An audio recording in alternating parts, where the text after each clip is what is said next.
Global warming क्या है? हम पर इसका क्या असर होता है? वायुमंडल में ग्रीनहाउस गैसों की उच्च सांद्रता पृथ्वी पर अधिक गर्मी बढ़ाने के लिए जिम्मेवार है। वैश्विक तापमान में वृद्धि से तूफान, बाढ़, जंगल की आग, सूखा और लू के खतरे की आशंका बढ़ जाती है। एक गर्म जलवायु में वायुमंडल अधिक पानी एकत्र कर सकता है और भयंकर बारिश हो सकती है। ग्लोबल वार्मिंग या वैश्विक तापमान में वृद्धि क्या है? ग्लोबल वार्मिंग औद्योगिक क्रांति के बाद से औसत वैश्विक तापमान में वृद्धि को दर्शाता है। 1880 के बाद से औसत वैश्विक तापमान में लगभग 1 डिग्री सेल्सियस की वृद्धि हुई है। ग्लोबल वार्मिंग एक सतत प्रक्रिया है। वैज्ञानिकों को आशंका है कि 2035 तक औसत वैश्विक तापमान अतिरिक्त 0.3 से 0.7 डिग्री सेल्सियस तक बढ़ सकता है। ग्लोबल वार्मिंग का क्या कारण है? कुछ गैसें, जैसे कार्बन डाइऑक्साइड और मीथेन, पृथ्वी के वातावरण में सूरज की गर्मी को अपने अंदर रोकती हैं। ये ग्रीनहाउस गैस GHG वायुमंडल में प्राकृतिक रूप से भी मौजूद है।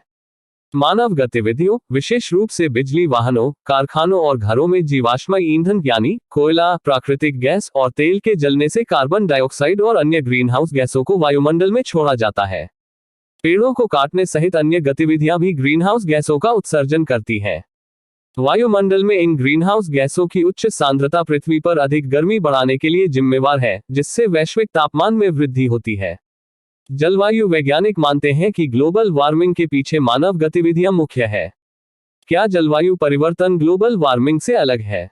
Environmental and energy studies institute के अनुसार जलवायु परिवर्तन और ग्लोबल वार्मिंग का उपयोग अक्सर एक दूसरे के लिए किया जाता है, लेकिन जलवायु परिवर्तन मोटे तौर पर औसत मौसम जैसे तापमान, वर्षा, आर्द्रता, हवा, वायुमंडलीय दबाव, समुद्र के तापमान आदि में लगातार परिवर्तन करने के लिए जाना जाता है, जबकि ग्लोबल वार्मिंग पृथ्वी के औसत वैश्विक तापमान में वृद्धि करने के लिए जाना जाता है।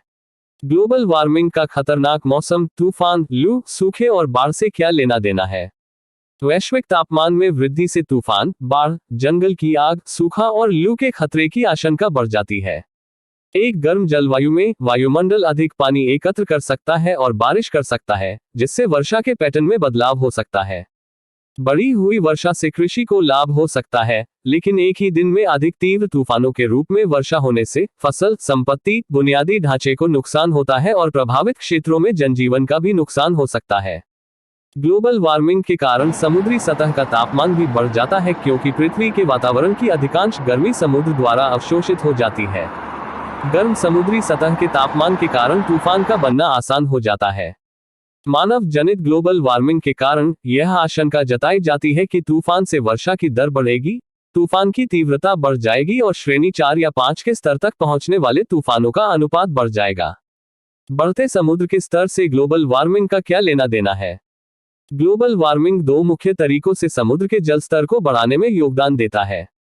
सबसे पहले, गर्म तापमान के कारण ग्लेशियर और भूमि आधारित बर्फ की चादरें तेजी से पिघलती हैं, जो जमीन से समुद्र तक पानी ले जाती हैं। दुनिया भर में बर्फ पिघलाने वाले क्षेत्रों में ग्रीनलैंड, अंटार्कटिक और पहाड़ के ग्लेशियर शामिल हैं। जलवायु परिवर्तन पर संयुक्त राष्ट्र फ्रेमवर्क कन्वेंशन 2019 अनुसार ग्लोबल वार्मिंग की वजह 2100 तक 80% ग्लेशियर पिघलकर सिकुड़ सकते हैं। दूसरा, गर्मी संबंधी थर्मल विस्तार, वह प्रक्रिया जिसके द्वारा गर्म पानी अधिक जगह लेता है, जिसके कारण समुद्र का आयतन बढ़ जाता है, जिससे समुद्र का जल स्तर बढ़ जाता है। अन्य कारक समुद्र के स्तर को प्रभावित करते हैं और इन सभी कारकों के संयोजन से पूरे ग्रह में समुद्र के स्तर में वृद्धि की अलग अलग दर होती है।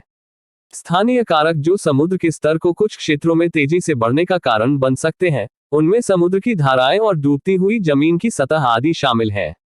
1880 के बाद से वैश्विक औसत समुद्री स्तर में 8 से 9 इंच की वृद्धि हुई है। कम उत्सर्जन वाले परिदृश्य के तहत मॉडल परियोजना है कि समुद्र के स्तर में वृद्धि सदी के अंत तक 2000 के स्तर से लगभग 1 फुट ऊपर हो जाएगी। एक उच्च उत्सर्जन परिदृश्य के तहत समुद्र का स्तर 2100 तक 2000 के स्तर से 8 फीट से अधिक बढ़ सकता है।